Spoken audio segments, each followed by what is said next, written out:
use makeup to deal with facial hair. So my family has naturally pretty thick hair, pretty thick dark hair that I have to deal with. When I first started wearing makeup, a lot of the times it would show up underneath it.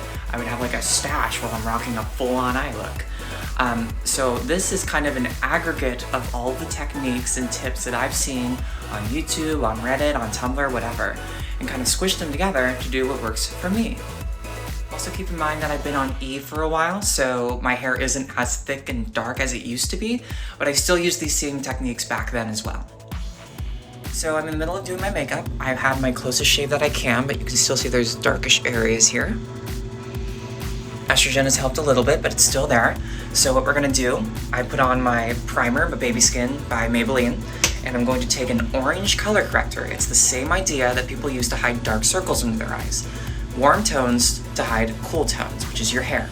So I'm using LA Girl's Pro Conceal in orange corrector. You might have to tinker with the shade for what works best with your skin tone. I know it looks like I just ate out a certain president's asshole, but it's worth it. You're gonna apply it to where the darkest parts of your facial hair still show through. Next, you're gonna take some concealer. I'm using e.l.f.'s Camo Concealer and just apply it on top of that. After you're done blending that out, you're gonna take setting spray actually to lock that all in place. So I'm using Urban Decay's All Nighter setting spray. You're just gonna spray it on these areas. I usually get too impatient for it to dry on its own, so I bust out my Kiyoshi fan to help it along. After that's dried, you're gonna take a medium to full coverage foundation and apply that on top. I'm using L'Oreal's Infallible. I love this stuff. It's got SPF and everything, so bonus.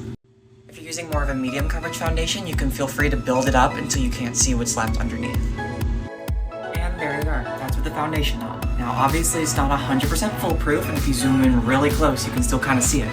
But it is a huge improvement from doing nothing at all to try and hide it. I kind of made this in a rush, so if there are any questions or clarifying things you need in the comments, I will try to answer some of them. Obviously I won't be able to get to everybody, but hopefully that helps.